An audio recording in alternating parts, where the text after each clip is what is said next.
तपस्विनी स्वयंप्रभा। वह गुफा अत्यंत ही अंधकारमय थी, किंतु वानरों की दृष्टि से उस अंधकारमय में भी कार्य कर रही थी। उनका तेज और पराक्रम अवरुद्ध नहीं होता था और उनकी गति वायु के समान थी। तीव्र वेग के साथ वे उस गुफा के भीतर पहुंच गए।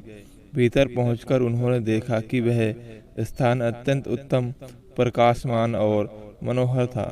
चारों ओर साल, ताल, तमाल, नागकेसर, अशोक, धाव, चंपा, कनेर आदि के पुष्प युक्त वृक्ष दृष्टिगत हो रहे थे।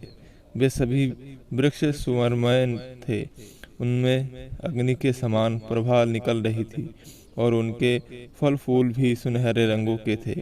इन वृक्षों में लगे मूंगे और मणियों के समान चमकीले फूलों और फलों पर सुनहरे रंग के भौरे मंडरा रहे थे। सूर्य जैसी आभा वाली कांचन वृक्षों से घिरे उनके अनेक विशाल सरोवर भी दिखाई पड़ रहे थे।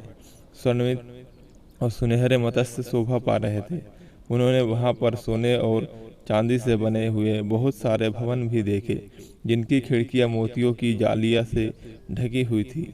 स्वर्ण तथा रजत से निर्मित विमान भी दृष्टिगत हो रहे थे।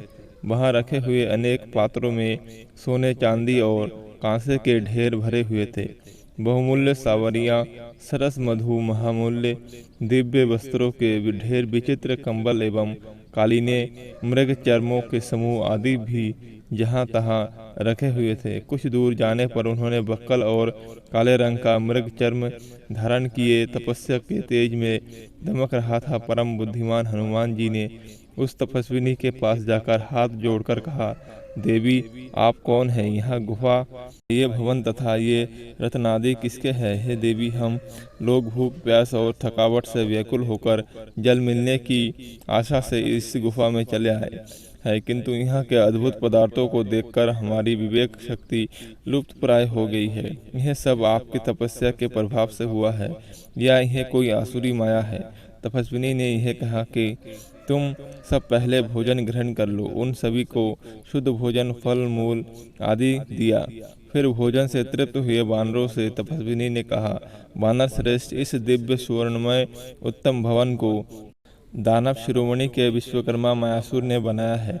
इस भवन में निवास करते हुए मायासुर का संपर्क होम नाम की अप्सरा से हो गया, जिससे क्रुद्ध होकर देवराज इंद्र ने अपने वज्र से मायासुर का वध कर डाला। अब यह स्थान हेमा के ही अधीन है। मैं मेर श्रावणी की कन्या हूँ और मेरा नाम स्वयं प्रभा है। हेमा मेरी प्रिय सखी है। सिखों के द्वारा नियुक्त होकर मैं इस स्थान का संरक्षण करती हूँ। अब तुम लोग बताओ कि तुम लोग किस प्रयोजन से घूम रहे हो?